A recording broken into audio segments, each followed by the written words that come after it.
Uncle Lou is backstage, ready to get in. And Uncle Lou, I'm going to bring you in. I'm not talking to him. No.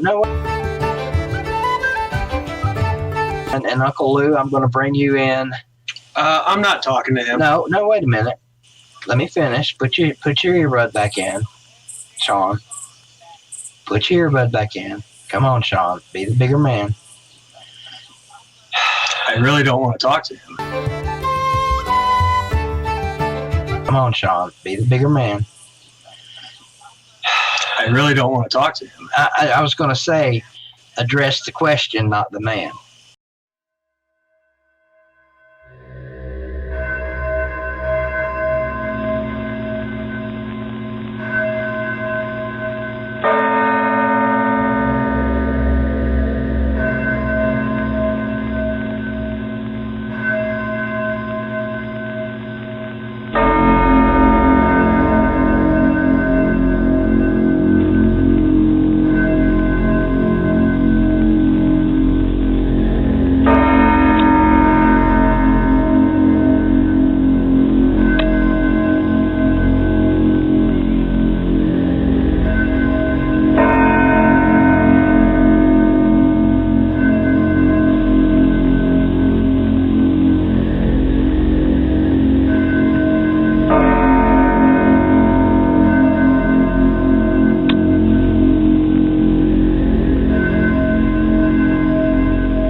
Notre Dame.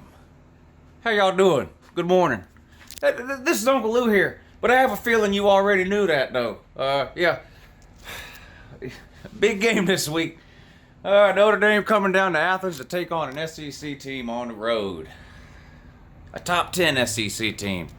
Wonder how that's going to work out for Notre Dame. Listen, a little bit of football, that's what you guys want to hear.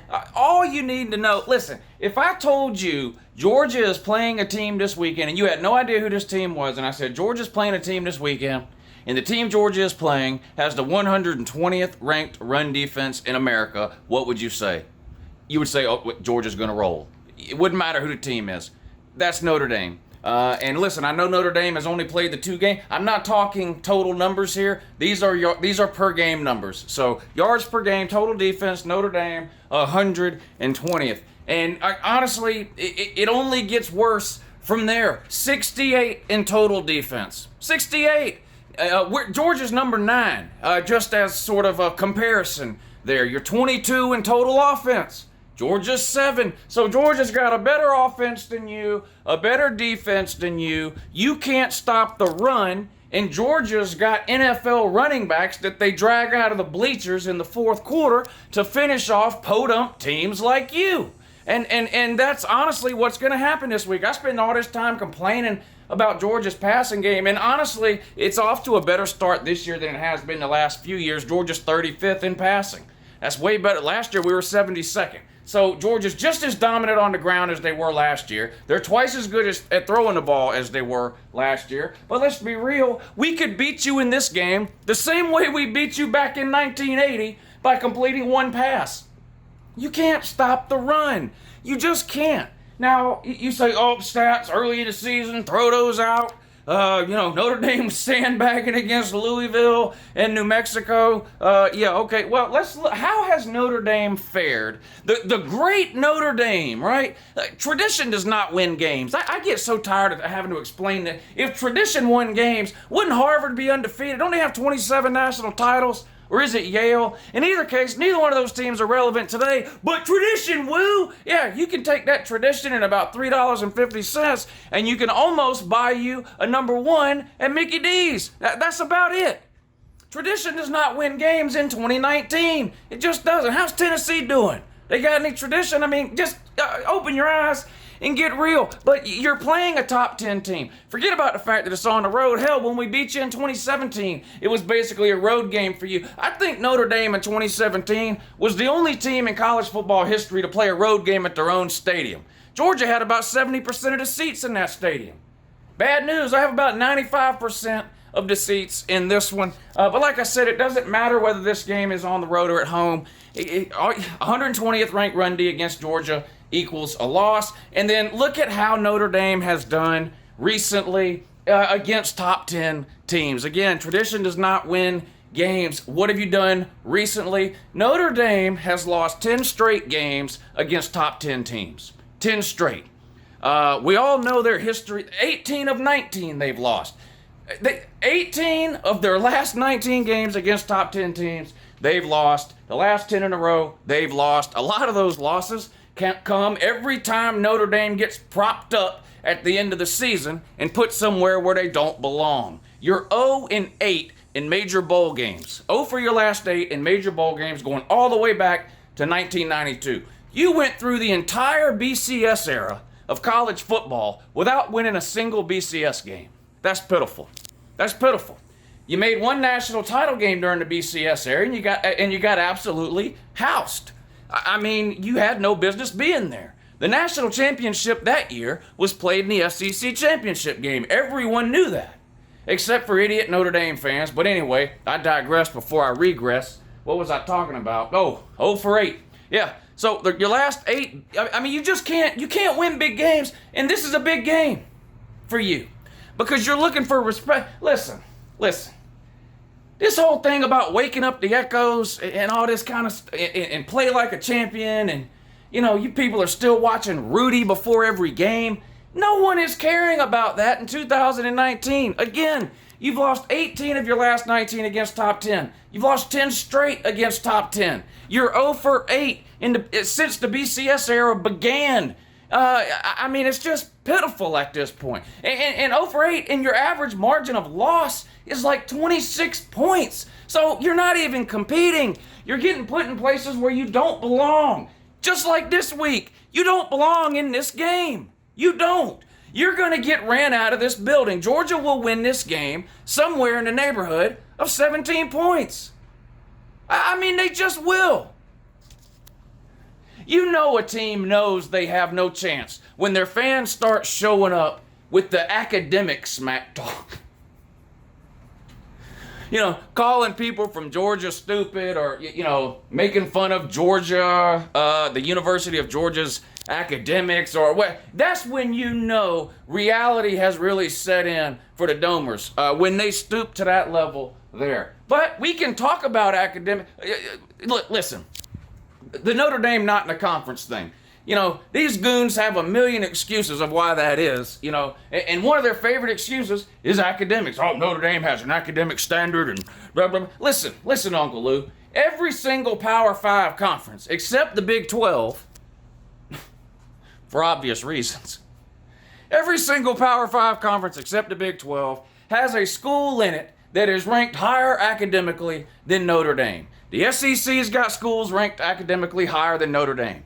The ACC's got schools academically ranked higher than Notre Dame. The Pac-12 and the Big Ten all have schools ranked higher academically than Notre Dame. But this ain't a spelling bee or an academic decathlon, okay? This is a football game. And it's about Jimmys and Joes and X's and O's.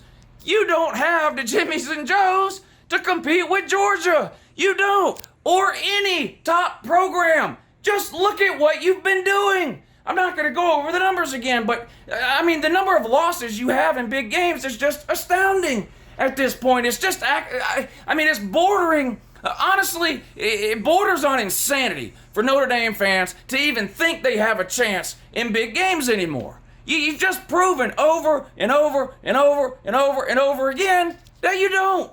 But we have Ian Book. Whoopity-doo! Last time it was, we got Brendan Wimbush.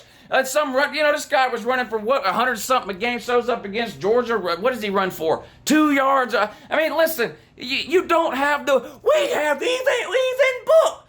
Woo! Ian Book. Man, nobody cares about Ian Book. Here's Ian Book. You're 5 feet nothing. 100 and nothing. Yes! Ian Book is like a modern day Rudy. And speaking of Rudy, what a dry, dusty-ass movie this Rudy is. Fake, made-up fiction. Rudy's no different than Lord of the Rings or the moon landing.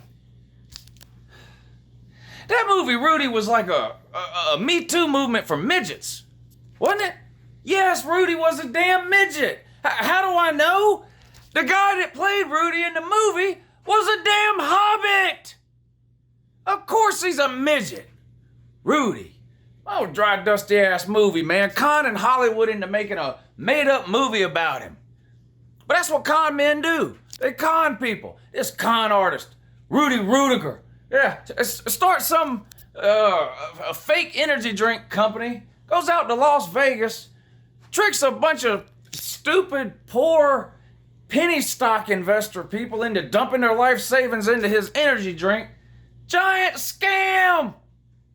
Dude was charged by the SEC, Securities and Exchange Commission, whatever it was, for securities fraud. Rudy. What a joke. Speaking of Rudy, yes, Rudy was offsides, okay? There's photo evidence. It's not hard to find. It's 2019. Google works even in the podunk state of Indiana. Google works, okay? Look it up. I'll try to show it to you if I can remember. But yes, Rudy was offsides, but why go down that road? Everybody with half a brain knows that. What a stand-up guy this Rudy is. And by stand-up, I mean stand up to about here. What a joke. Rudy. Jesus, man. What a terrible movie and a terrible human being. This Rudy Rudiger. We have Brian Kelly. What is Brian Kelly do? Man, listen, Notre Dame fans hate Brian Kelly one year, love him the next. I mean, it's a game-to-game thing with these domers and their love-hate relationship with Brian Kelly, ain't it? Undefeated last year after you play nobody because you won't get in the conference because you're scared to death of it.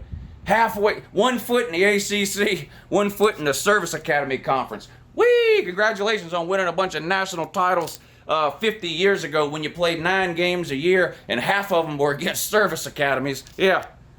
Big ups to Notre Dame and from the black and white era. Whee!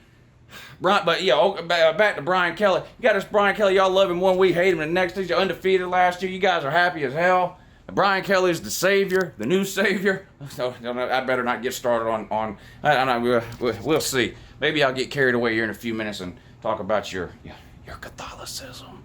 Yeah, maybe. We'll see. What was I saying? Brian Kelly. Oh, yeah. No, this guy. Y'all treat this guy like the Pied Piper.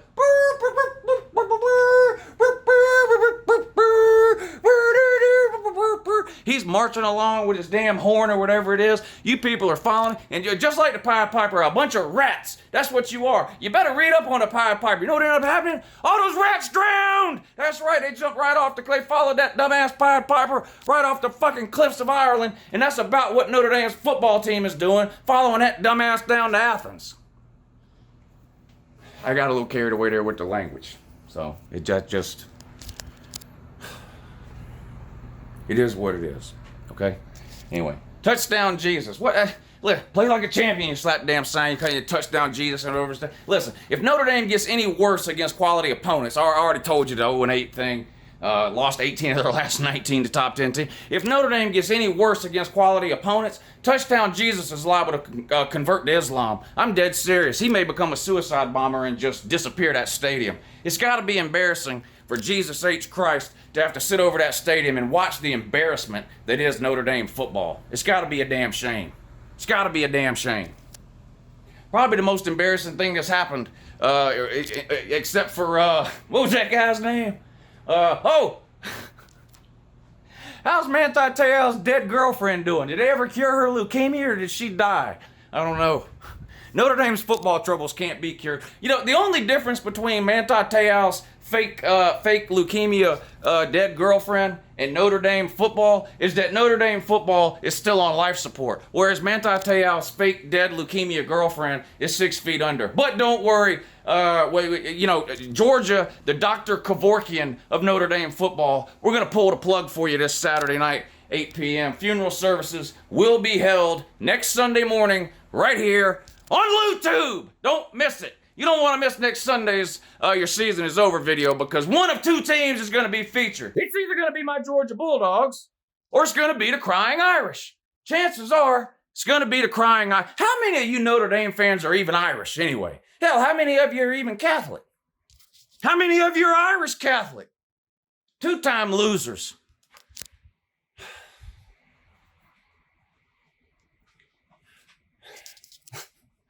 Isn't it funny that the national food of Ireland, let's be real, Ireland is known really for 3 things, okay? 1, St. Patrick's Day. America has stole that. We own St. Patrick's Day now, not Ireland. St. Patrick's Day is now an American holiday, and there ain't shit Ireland can do about it, okay? That's number 1. Number 2, what else do we know about Ireland? Well, they're half owned by England still. What's your problem? We broke free from those deadbeats almost 250 years ago. What are you waiting on? I don't understand. It makes no sense. So, yeah, owned by England, known for that, right? Number 3, potatoes. How does it feel that your national food, the potato, has been commandeered as a symbol of retarded people? You know, you see this all the time on the internet, right? If someone says something completely ridiculous or stupid or you know they type with their mouth, it's one thing to read with your mouth open. These people type with their, they mouth the words as they type. Those type of people, what are they called? They're called potatoes. Your national food is what we use to describe retards. And listen, potatoes are not a meal. They're a side. God almighty, how can you eat nothing but potatoes 3 times a day? I don't understand, man. You take your bangers and mash, stick them up your ash. That's what you can do with your bangers and mash.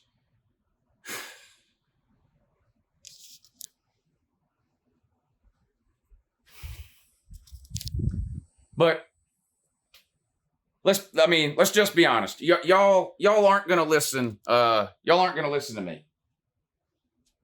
Y'all are gonna think Notre Dame has a chance in this game. And believe it or not, there's even some idiot SEC fans from other teams who actually think Georgia's gonna lose this game. Of course, I don't know what the hell they're talking about. But I don't expect Notre Dame fans' mind to be changed by this video. So I already know y'all are gonna make your way down here again, like rats following that Pied Piper known as Brian Kelly. Oh no.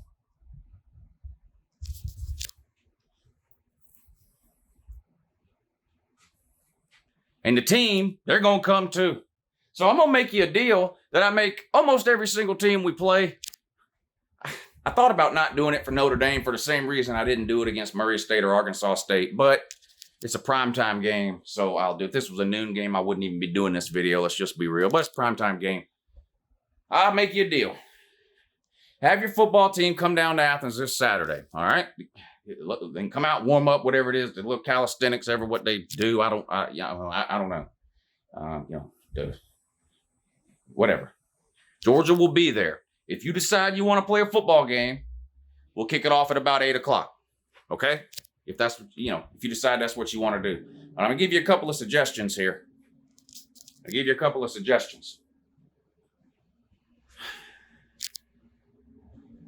Better say your Hail Marys or whatever it is before this game, or your Our Fathers, or whatever these memorization drills it is they brainwash you with when you're kids. You better do some of those before the game.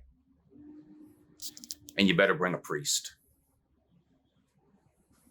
Because he will be reading you your last rites. But back to this deal, I'm going to make you this deal, okay? Back to this deal. If you think what I've just described to you sounds like a fun, interesting, and entertaining way to spend your Saturday night, then drag that half-dead group of molested altar boys that you call a football team down to Athens, Georgia this Saturday night at 8 o'clock and come get you some of this big